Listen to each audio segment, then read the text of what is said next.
Hello everyone, আসসালামু আলাইকুম। আজকে করবো মাংসের ভর্তা। তো দেখে মনে হচ্ছে এতটুকু মাংস কিন্তু অনেক ভর্তা হবে।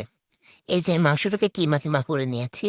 কিমা করার পর তারপর আমি এর ভিতরে সবকিছু দিব। আর এই যে আজকে রান্নার পান্না তো আমার বরের।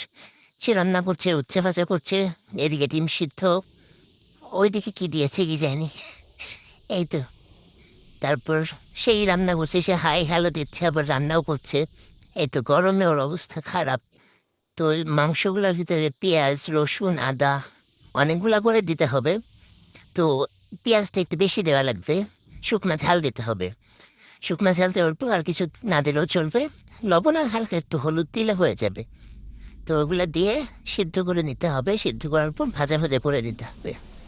আর এই তো এদিকে উচ্ছেটা হচ্ছে, ভাজা ভাজা হয়ে গেলে তারপর হচ্ছে আপনারা শিলনোড়াতে বেটে নিতে পারেন, আবার ব্লেন্ডার বাটতে পারেন। আর এই তো এটা হচ্ছে পাবদা মাছ রান্না হচ্ছে। পাবদা মাছটা আমি মাখিয়ে টাখিয়ে দিলাম। ভেজে রান্না করলেও হয়, মাখিয়ে রান্না করলেও হয়। রাতের দিকে আমার বড়মশাই ডিম রান্না করছে। শুক্রবারের দিন বলে কথা, একটা তো হবে না।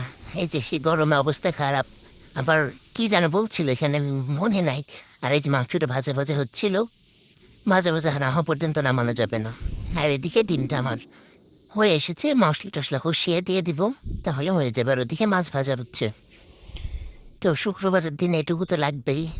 তো আজকে গরম অনেক পড়ছে। এই যে দেখুন ভাজা হয়ে গেছে, আমি নামিয়ে নিয়েছি, একটু ঠান্ডা করে নেব। এই তো ভর্তা রেডি। আজকে এগুলো আইটেম, জুম্মা মোবারক।